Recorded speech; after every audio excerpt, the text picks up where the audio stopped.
Yo everybody, welcome back to another video. Hello, me Myang from Tadi.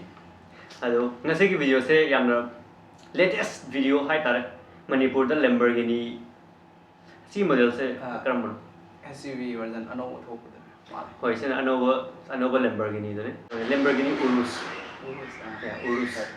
URUS URUS kora kane adu ne adu do latest Lamborghini ahan bai SUV ne SUV version ahan adu ki video do amta yengmina se Manipur ki moina react tawba mina react tawba video do ekone mu react tawba Gari di post ay hai ba chana tar hai ba gari pamui du gari roso gari ka pandu yam chopa datini hai di pamui hai ba hoi sat ni yam ta post ay ha de ha ba di ju di taw hoi si bun pi thi ra ka lo ra ko ba lu ne hai ba namo declare to namo di pha no page na roast to bi je gari di yai masak singdom ta yaad re gari to ba bi sing na pamu ya ba car ma yam ta ma gari ne as moi nu pi sing ta ta khang de ba se nu pi sing de anga bu nu pi ga te car di am post ta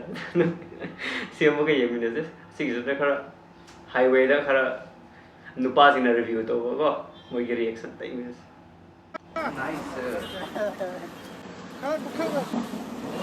kon ba bajek kawale magi microphone se record to ngam de ba low frequency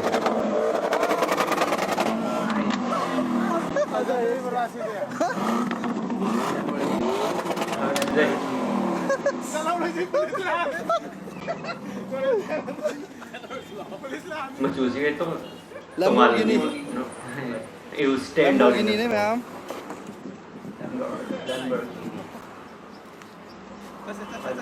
वो दिल्ली दिल्ली ले मारे तो DL Lamborghini URUS Manipur ni ko se Manipur DL number है दिल्ली दिल्ली ले ले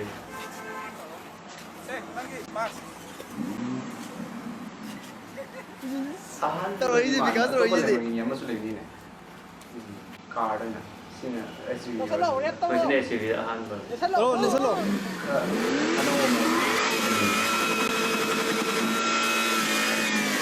rape तो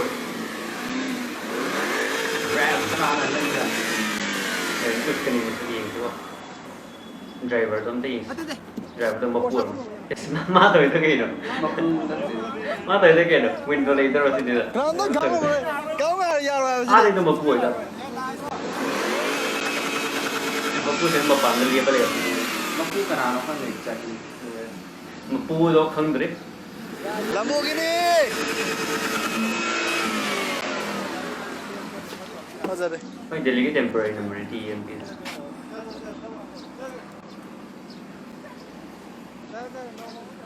पति बजे सीधे करम में मफम दो sila re koi खंग मंगम airport road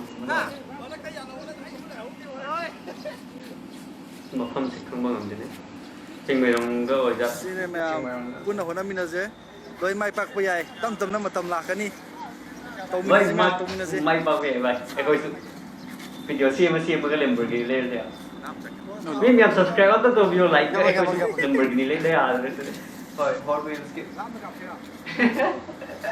भाई एक तो जब भागी रो hot wheels ki थोड़ा कब तो ने दिल्ली देखी si hola na ga Bugatti like का सब्सक्राइब तो वीडियो रहो से तो उसके से Lamborghini कमाई ले गया madau tole तो मपूर तो sine ma'am से मपूर है मनी सोई तो भी पहले तो मीम ना Manipur ni ko se ate internet de ko Manipur moment of pride Manipur da Lamborghini ore tam matam la kani kona batawa ni तुम में ना तो कदम भाई तुम ना मत बियर Mercedes एना ते Mercedes mirai bire Mercedes mirai bire Lamborghini आपको तो Mercedes mirai bi रहा है मीम तो ये दे तो Mercedes तो मतलब दल ये पोर वाली Mayam bye bye चल लगे आज फोटो लगा का आपके हमें आज फोटो का आपके चल लगे नहीं रे मणिपुर नहीं रे तो कदम ना रे भाई रोल्स रॉयस था कदम Rolls Royce T Bentley ne, Rolls Royce ne, Rolls Royce Aston Martin ne, sigumba cars adum thogada. Aston Martin ꯌꯥꯝ ꯀꯟꯅ ꯇꯥꯡꯕ ꯌꯧꯗꯦꯗ Adu arsu, hoi, Rolls Royce ne tange. Adu mingdo fazeba, Bentley, Rolls Royce. Noi so Lamborghini pamadi like to amta nambiyo. Lamborghini gi damakta. Aduga share tobiyo, comment tobiyo mi miyam da khangnaba. Manipur Lamborghini ha se. It's a big thing, bro. We are proud of it. We are proud of Manipur. Ate isu like thora pasan na ni se. ꯆꯨꯝꯃꯦ ꯗꯦꯜꯂꯤꯗꯒꯤ ꯁꯟꯗꯦ Delhi dagi import to ga ta. Aduna like comment ga subscribe amta tobiramo. Ekoi isu sidagi Lamborghini leiraga Manipur thogai. Hot Wheels stuff. Alright guys, thank you so much for watching. I hope you like it and please subscribe right now. Right, Himalaya Manipur. Channel. Yeah.